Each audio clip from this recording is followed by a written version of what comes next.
I just finished an episode with Matrasa Ferguson. She is not only one of my longest standing clients, but her transformation has been amazing. She is the owner and founder of 1111 Bookkeeping. She's also the author of My Money Story Read Written, Alchemizing Failure into Abundance. She is one of the authors inside our Be You brand, Your Business, Your Story, Your Way. Volume 2.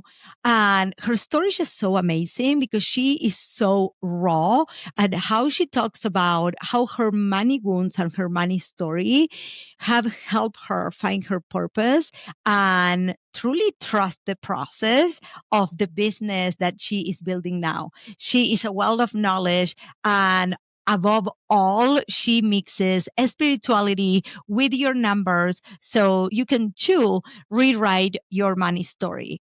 Enjoy the episode. Hi, everybody. Welcome to my channel. My name is Ati Greenspan. I'm a personal branding coach and business strategy, and I help you, coaches and service providers, figure it out what to post, what to do on and off social media so you can consistently get clients and grow your business.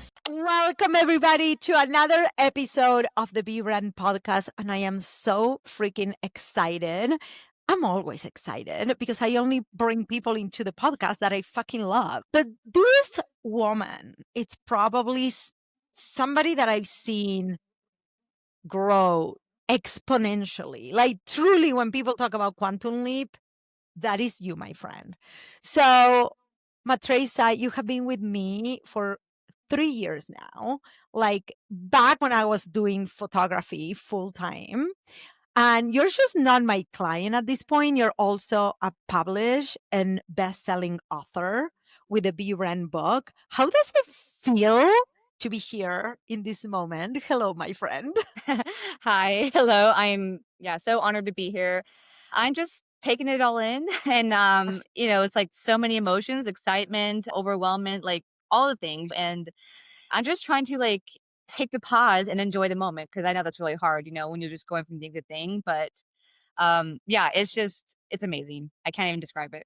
Taking the pause is probably the hardest part. We talk so much, right, about that on the behind the scenes, inside the academy, in Ascension, like literally pausing to actually, okay, what is it that I'm feeling? Right. Because Right? Matrisa, I've seen you grow so much as a business owner, as a woman, in your confidence. When you look back to when you started, I'm saying 3 years ago because that's when we started. I Right. believe you already had your business when you and I met, correct? Yes, I think you met me. I was a little under a year into my business and I had some clients, but like I didn't know what the hell I was doing. There wasn't really clarity. I was just kind of doing things. And so I think you found me at the right moment. Yes. What do you think is the biggest shift you see in yourself today from 3 or 4 years ago when you started your business? This sounds cliche, but probably just belief in myself, the confidence Mhm. in what I'm doing, and the confidence in my vision and mission, and really just clarity in that. Before, I didn't know where my life was going. I didn't know what I wanted to do. I was just kind of like healing and just trying to get my life together. It wasn't really connected to an actual like long-term vision yet at that time. I was trying to connect it to something deeper, but because there was just so much I had to work through, it wasn't coming into my vision, if that makes sense. So I think the biggest shift was just having that clarity, and with that clarity came the confidence. I love that. When I look back to those days, and I'm saying this with so much love, always, always, always, I come from a place of love. Do you remember the first time we met? You were like running late and like Oh, you came to the Jesus. photo shoot. She's like, oh, Jesus. Yeah. But I have so much love for that version of you, though. Yeah, I knew you were gonna mention that. That first photo shoot, I was so nervous. It wasn't just nervous. It was like literally the fear of being seen. I had never been photoshopped before. I wasn't even wearing my own clothes. I was wearing my mom's clothes. I didn't wash my hair. I was so unprepared. I can't even believe. And so I'm glad that you let me do that reshoot. The next photo Yeah. shoot was so much better. I know you're probably gonna rebuke this, but I feel like I was like your nightmare client in the beginning. It was just I don't know. You always say that, but I think this is actually such a good remark because I think that's how you saw yourself. But I truly saw you as somebody that was really trying, right? yeah, So when I saw you, I remember, and please remind me if my memory is failing me, but I think that like you got there, you were super frazzled, like, it was hot I was because it's fucking rushing, hot. yeah. You were rushing. I was like, take a breath. I Mhm. could take the pause, right? Which and I wasn't even the same person 3 years ago. But I remember that I had so much compassion, if you want to call it, because I been you, right? A few years back. And I think that's something that sometimes we don't realize when we see people that are ahead of us, right? At that point, I was already in business. I was like running events and all this stuff. And you saw me as this super established business, but I saw you as me a few steps back. Yeah, and I had to remind myself of that, like, every time I have a new mentor or something, like, they're in their year 5 or 10, and I was in my year 1, and I was being like, "Why can't I be these people?" But I had to trust the process, and so it's just through the gradual process of healing and, working on my mindset, that really was the biggest thing. You just have to trust the process and who you're becoming and what your business becomes as a result. Yes. Oh my God. That was gold. Trusting the process of who you are becoming and what your business becomes as a result. Yes, because your Ooh. business is a reflection, direct reflection of you and who you're becoming and who you are. And so every time I feel chaotic in my life and stuff, or it reflects in my business in some ways. And so I see these reflections, and this is another thing I do with my clients. Their finances, your finances are a reflection of your Oh, life. So, you know, girl. This is still my journey. This is still my journey when it comes to money, when it comes to not creating chaos around all the things that I do and everything. And money is always, always, always a reflection. And I think people forget that money is a relationship. yes. Ooh, we're going to talk more about that in a minute. Oh, I yeah. love it. I want to actually bring our listeners back to the book because this week has been nothing short than magical, miraculous. Like I am watching with awe how like you and the other authors are promoting the book, promoting what we have created and actually have the copy here for those of you watching on YouTube. And I actually got a message this morning from Nicole Leno. She's a great friend of mine. And she was like, Friend, I went through the first two chapters so far. She's like, and I am so proud of you and your people because truly they drew me in.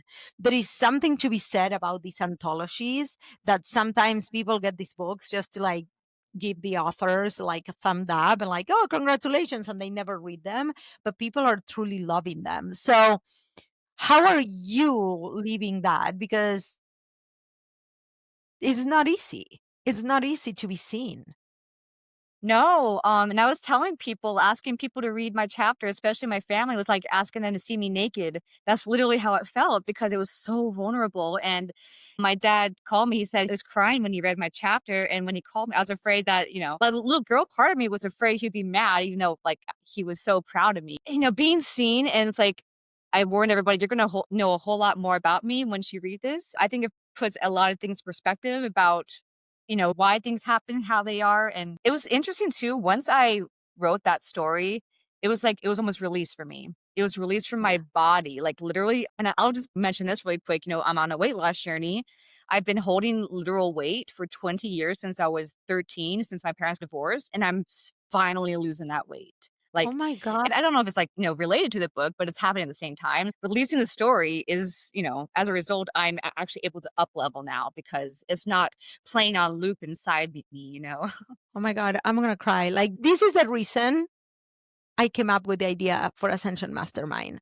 So I'm actually recording an episode later, and one of the things that I wrote, and it's about like why bringing women's stories to life. And I had a similar experience when I wrote that first chapter in that first ever book. I looked back and I found so much validation through my own life about the things that I was doing right now. And you connect all the dots and find the Oh, patterns oh and my yeah. God. Yes. It was like, boop, boop, boop, boop, boop. I was like, oh my God. And I found so much healing through that, that I was like, and then obviously I took that and I used it as a business tool. And I was like, oh, this is the ultimate fucking hack. Yeah. After writing it alone, I thought, "Oh, I'm just gonna be a published author and I'm gonna be able to use it," and it was really more about the journey than anything else. It took me into the depths, if that makes sense, where, like, that Mm, version literally just died, and then, "Okay, I'm someone I else now." love it. I love it. I love it. You were like, I am ready to let you go. Bye. Yeah, "Bye, bitch." Yes. Yeah. Yes, yes, yes, yes. So in your chapter, you actually share a raw moment, like walking away from a toxic relationship and realizing that you had to rebuild everything from scratch. Can you take us back to that moment? Like what was the revelation? What happened there? It was at the end of my rope. Months and months, I was debating on like, I knew I should have left, and I was holding on, and it was like, have you seen that meme where, like, you hold on to that rope and it's just causing you to bleed the longer you hold on to Yeah. it? That's exactly what's happened, and so he basically just gave me an ultimatum. It was, like, basically making me choose between him or my family. I chose my family, and that's Yeah. why and I was like, "Okay, I'm gonna move back in with my mom." My whole life is kind of upended. It was kind of surreal, but it was also almost instant relief. It was just this Mm. instant load was lifted off that I didn't even know. I knew it was there, but I didn't know how to define it, and it was literally just his ass this whole time. So you talk about the money wounds, right? Like shaping Yeah, your life, like bankruptcy. When I actually read the full chapter, because this is like behind the scenes for our listeners. If you don't know this, we have a co-coach and her name is Kat Coley and she does all the storytelling. So when we were in Vegas at the retreat, you guys were working with Kat. And the first time that I read the stories when you guys turn in your first draft. Did you know that? I think so. I don't know. I didn't purposefully because of how we design our partnership with CAD. I didn't really know a lot of the stories until the first draft a month later came out. And I was actually shocked at all of the things you were putting in words. And like when you were talking about bankruptcy and toxic cycles and like being scammed. And like, so what were some of these hardest patterns? Because those started showing up for you when you broke up this relationship. It was really just feeling unworthy of even holding money. I think it did start from being scammed, and from there, I could not hold on to money. I could not make money. I did not feel worthy of even being in a good paying job. I did not feel I was worthy of making more than $12 an hour, which That is is crazy. yeah, no, it was bad, and that's why it kept me in this, like, low, low place where I wasn't able to get out of that until my life was, you know, it had to be completely imploded in order for me to be like, "Okay, I'm just gonna make my own thing now," and that's what finally got me out of that. I never told anyone this, but he was going to take me to, like, a campsite and just leave me there. He's like, "You're never gonna have to work more than $12 an hour, just work at this campsite." These micro stories are the ones that when you look at them through a different lens, Mhm. time has passed, you've done healing, you look at them and you're like, What the fuck fuck? that. Yeah. Yeah, it's disturbing when I look back. That's actually really fucked up. I will not ever be able to share because they're that dark. That's how bad that relationship was. I didn't realize this until I had to go through all this healing and all this, and I realized, holy crap, what it led me to this, Hey, my trap something question like this. is, Yeah. when did you actually realize these patterns were shaping your purpose? Because there was a moment where you were like, oh, I keep doing this over and over and over in different shape, colors, and flavors. To be honest, I think it was just because things happened right after the breakup. I was forced to go to 4 weddings. One of them was my dad's. Then I was in a car accident, and then I had no job and I was broke. From there, I just had to get my shit together. I didn't really have a choice and like, okay, I can't just sit and feel sorry for myself. I need to do something. And that's when I started my business at the end of 2020. I had nothing and nothing to lose at that point. From there, I just kind of let myself be on the journey. Sometimes you go forward, you go backwards. Like, Yeah. sometimes you just go back into your old shit where you're like, oh, I'm not good enough, blah, and that's why you do have to invest in mentors and coaches. You need someone on the outside who can see your greatness and be able to guide you through it, because otherwise you will just go into your own little death spiral. Oh my God. Side note here for you. I see that with you so much. Sometimes you'll come into a call and send me a message. And sometimes you are right in like a little bit of a darker place, or you went through burnout and stuff like that. And I'm like, yeah, but there is so much brightness on the other side for you, right? Sometimes it's almost like I shake you back into, oh, yeah, you're right. Outputting, and I'm not really realizing I'm actually doing all these things and I'm accomplishing all these things, but I'm not seeing that because I'm just like in this dark place of I'm not actually doing enough. It's just scarcity, and like Yeah. we all fall victim to it. No one is immune to it. It's just kind of this work you have to do every single day. You have to come back to, okay, like your intention for, coming back to your mission, coming back to, okay, I am worthy of doing this. I am powerful. If you're not doing that work, you can't just wait for the vacation at the end of the year Oh, for 2 no. weeks. No, it has to be Well, all the time. I think, and obviously I'm asking your perspective on this, right? Like women think they're going to do the healing, whatever, call it whatever it is, the breath work, the journaling, the getting awareness once, and all of a sudden they're going to be healed. And you and I both know this is bullshit, that we go Mhm. back. So, what are the tools that you use, not only with you, but with your clients to like help them heal also those money wounds and rewrite their stories? First of all, go through actually looking at their bank account. Form a relationship with the bank account, just really getting comfortable with whatever's in there, no matter whether you have 3 cents or $3,000 or whatever. I think part of it is just a large part is the avoidance and not actually knowing what's going on. And then also, just surrendering to whatever is happening, but also accepting that you are a co-creator in whatever's happening in the universe. You have to co-create with the universe. You have to meet it halfway, but To in your look at your own kindness. shit. Yes, you have to know what's coming in, what's coming out. You can make all this money in your business, quote unquote, but like if you have all these expenses coming out and you don't even know what's going on, you're not making money, you don't have anything paying yourself, and then you realize you don't have anything for taxes. People don't realize, you have to be profitable. It's not just about vibes and, oh yeah, I have a mission. I want to be this, But person, but you have to make money.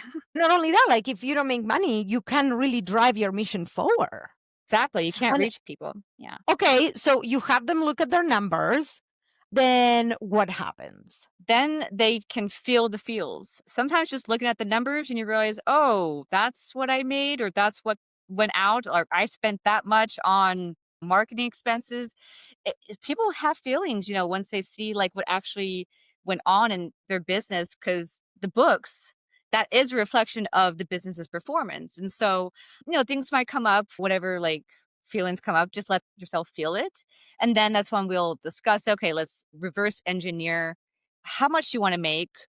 What do you actually need to make for one thing? Because that's what's important, is figuring out what your baseline is, what your baseline expenses are, and then, what you need for like your padding, for your savings, for taxes. All these things need to be considered, and actually engineering a goal where you can make enough revenue to not only cover your business expenses, but actually pay yourself a profit where you can make the living you want. I want to bring you back to like, how did you like realize that, okay, this is the path for me? Because, okay, so the crazy relationship, the awakening around these patterns, Mhm. and then becoming a bookkeeper, right? Like Yeah, that so is just, random. and now helping women even like rewire the relationship with money. When was the moment that you were like, yeah, this is for me? It was really just finding that ad on Facebook that advertised, start your own bookkeeping business. It was not in my radar whatsoever, but just something inside me was just like, wait, I've done this before. I used to work for a credit card company. I did start a business at one point. It's in my blood. Like my grandparents were entrepreneurs. They owned restaurants and stores and all that stuff.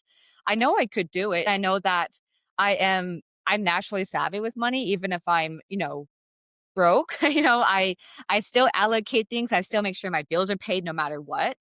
So I just kind of went for it and I just realized, wait, everything actually is connected to my relationship with money, especially for women, because I mean, that's why a lot of them get married. It's all Yeah. Oh my financial God. and Oh my God. I don't even get me started. I hear stuff like that all the time.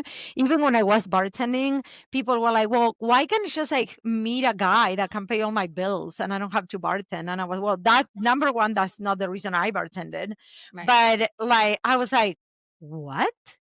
That's gross. That's a common sentiment among a lot of women, and especially growing up in the Mormon church, that was a normal thing. Like, you were expected to find a successful husband, and, I mean, I wasn't discouraged from having a career because my parents knew I was smart and talented, but if you didn't have a man who had money, then you know, it's like but that's what ended up happening. Is kind of funny how I almost rejected that ideal and ended up going for, like, the kind of losery guys that wouldn't work, and I would have to take that masculine role and carry the slack for them. I ended up being that role a lot of times, and, yeah. You know that it's funny? I was too.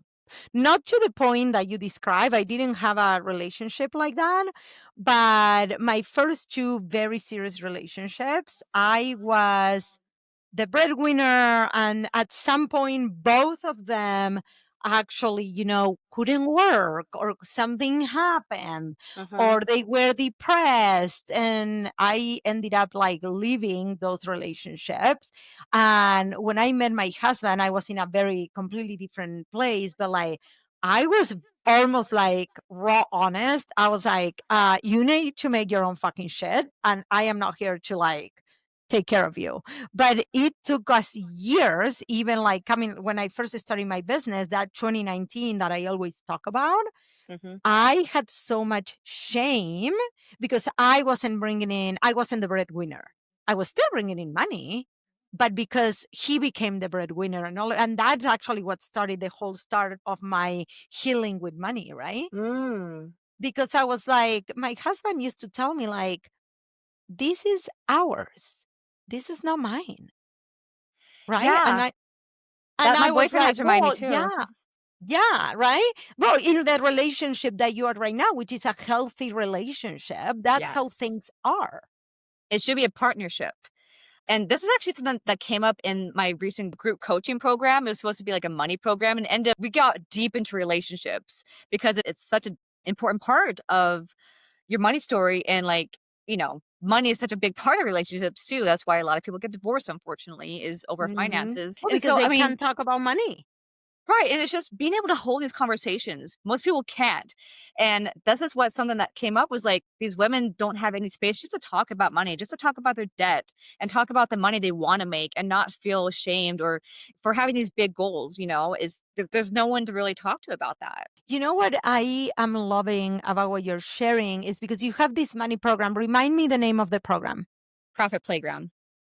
Profit Playground. So, what I think is so remarkable about what you're doing is you're so open in the book and in your content, and even right now, about still being on the journey. Right. And I think even with when we hire coaches or put content online, whatever, people feel the need or the pressure to be all know it all, when in reality you're only helping somebody that it's two or three steps behind you.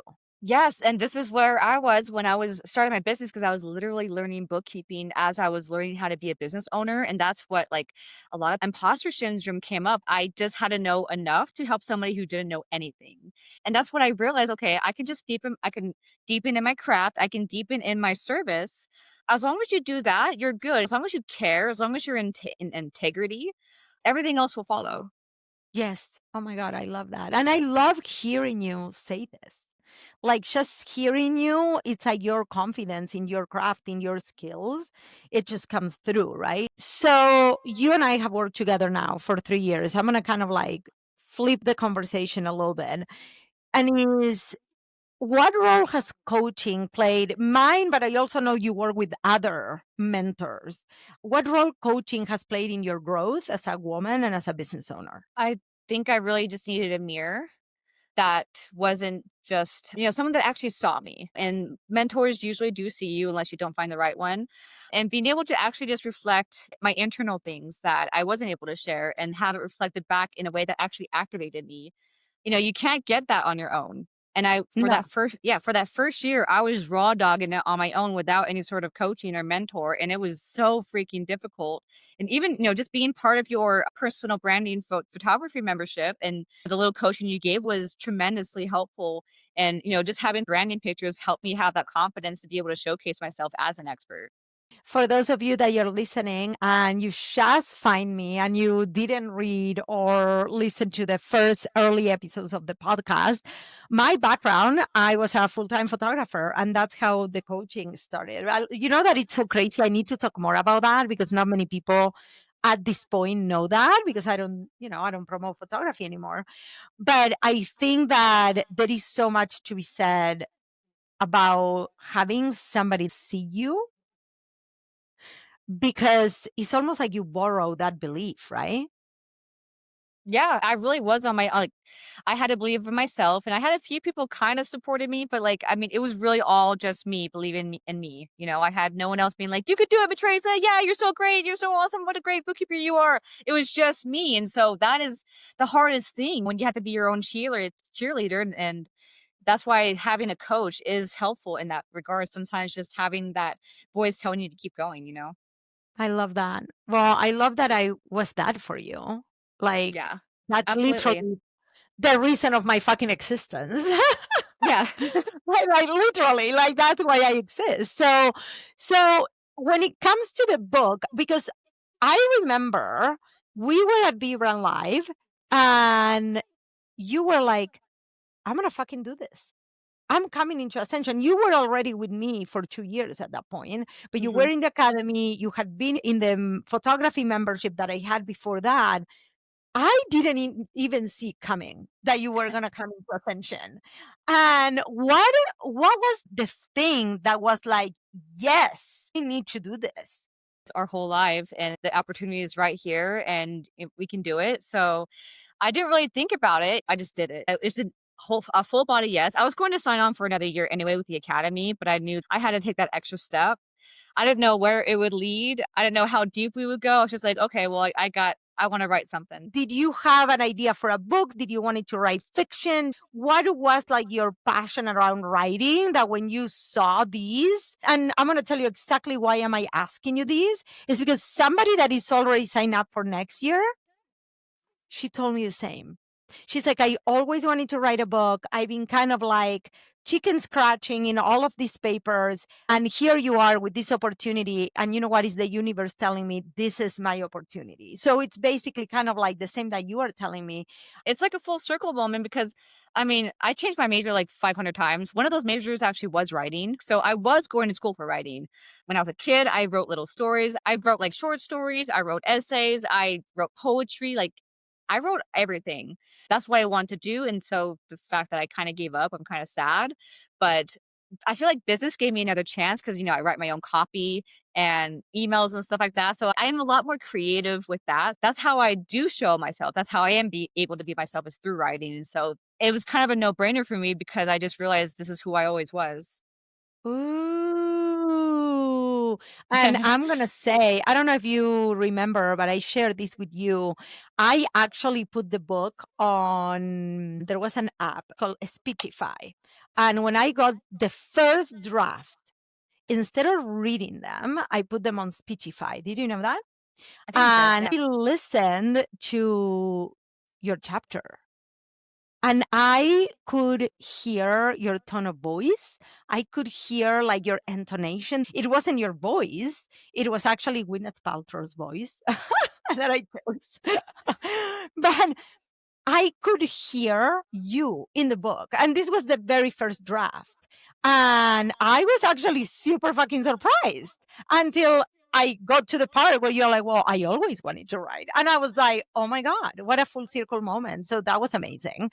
My next question to you is like, because I think this is where a lot of people are like, yeah, I want to write a book, whatever, but you had to invest money to do this. Like, You gotta have skin in the Ascension game. Yeah. yeah, Ascension isn't cheap, cheap. It's purposefully at a price where people are going to do the fucking work, because we can't have an author be, oh, I don't want to do this. And it wasn't easy. You had to push through so many times. So, what was it to actually put money, right, behind this desire to write a Yeah. story? It wasn't easy. To No. follow through with this mastermind is simple, but it's not easy. Well, it's like it's betting on yourself with the highest max bet, right? You live in Mm. Vegas, you know what that means. And I mean, there's definitely more expensive masterminds, of course, but like any masterminds can be pricey, but that's what makes you do the work. It's what makes you take it seriously, and it's what makes you tell your higher self, "I'm fucking serious." And it's Mm. like whenever I have something that on the line, an investment like that, I can't ignore it. I can't just be like, "Oh, I'm just gonna let it sit in the back burner." And, Yeah, I I'm so know. g yeah, and I know that, because I put in the work and I put in the investment, I'm gonna be continuing to, pitch myself to podcasts, promote the book. It's always gonna be there. I know it's not just gonna be like this little thing just for now. This is gonna be here my entire life, so Yeah, I'm and so grateful that's for my that. hope. That is my absolute hope for all of our authors, for yourself and everything. Can you share a little bit of the, like, because we always like the rah rah rah, like, oh, it was amazing being an author, now best-selling author, but like you were on the fields and you had in so many opportunities, you had to pull yourself out of it. Like, and I remember having conversations with you around, like, it's hard. I can't even get myself to finish it. I kind of want to share that with people because that is the rawness of actually allowing yourself to be seen. That is the growth, internal Yeah. growth that happens, right? When you have to put yourself out there You have to through. let someone see your mess, and that's what's really hard, letting yourself be vulnerable and letting yourself be like, "I need help. I don't have all the answers, and I don't have it all together." And that literally was me this year. I was just chugging along. I was like the little engine that barely could this year, but I feel Mm, like I'm slowly recovering. It wasn't easy. I feel like I had to be dragged by my, ears almost, even though like I had paid for this experience. I don't know. It's like a lot of resistance kept coming up. I think it's just every time you expand, all this stuff comes up. Every time yes. you shed new layers, just new ones just come right up. Because again, the healing journey is never, ever, ever done. So, No. yeah. What do you think was the biggest resistance that you overcame through writing your chapter? Letting it be raw, and I was trying not to filter myself. There's definitely some stories that aren't in there that didn't need to be shared, and so it was just kind of letting it come through where it's like, "Okay, it's out there. People can see this, and now it's not a secret in my soul anymore." That was where it was just like, oh, like, I Oh had my the most God. resistance. I feel like there is so much relief when we don't have secrets anymore. I remember there was a time when I didn't even want to tell people I used to be a bartender because I thought people would not take me seriously. And the moment I started talking about being a bartender, people were like, oh my God, that was amazing. And then I'm like, oh, that was all in my mind. For the women listening, I would love for you to really explain to them what does it really mean to rewrite your man story? I think that's really like the biggest thing for me was, coming back to, finding my self-worth and valuing myself, because once you start to value yourself, that's when your inherent value starts to shine through, and then you can attract value. Yes, and you know what I love about this, and you were saying it, and it was like literally like music to my ears in some way, because I think that so many money programs, it's all about making the $1 million, like doing the work in order to, right, doing the work in order that you can make the $1 million, or doing the work. And what I hear through your words, it's, while is rewiring your money story is about regaining your own worth, right?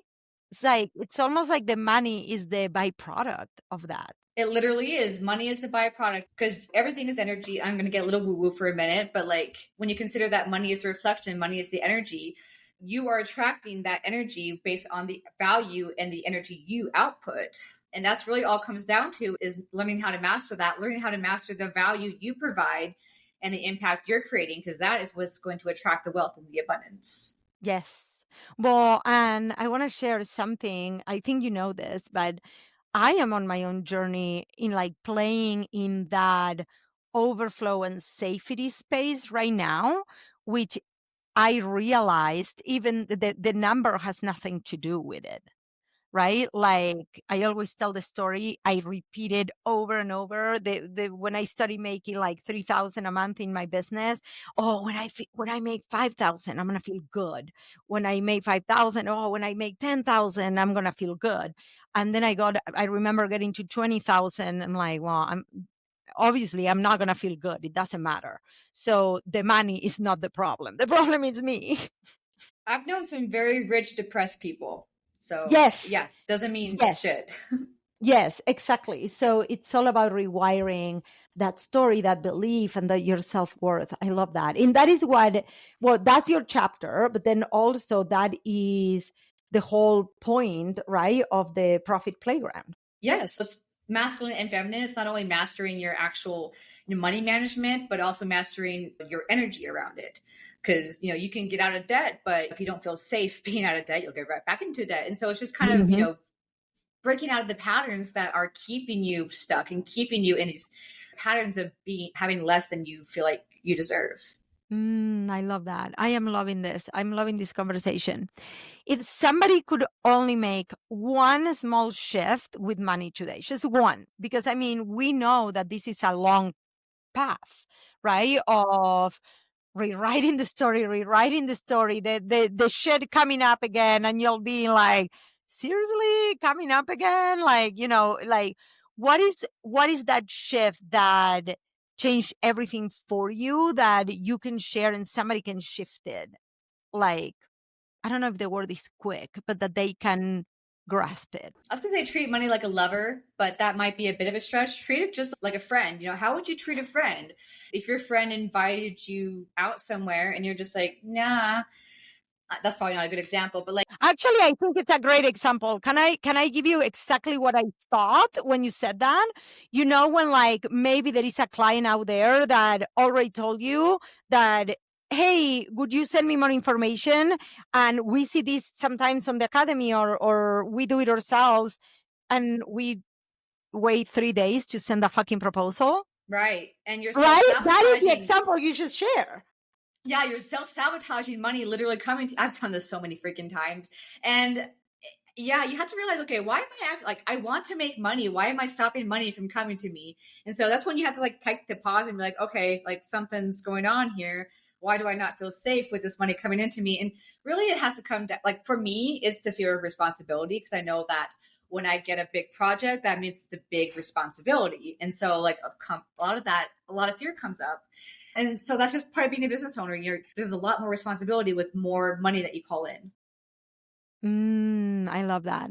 So the shift is realizing that the money is not the problem. Is that what you just said? Is that like, what is the problem behind the problem? We're going to talk so much about this at Be Brand Live. For all of you listening or maybe watching on YouTube, head to Amazon, look on the search bar for Be You Brand Volume 2 to read her story. You can also reach out to her personally on Instagram, and I'm sure she'll be more than happy to share the book with you. You are truly amazing. I am so grateful to call myself your mentor, your coach in so many levels, and to call you my friend too. I love you.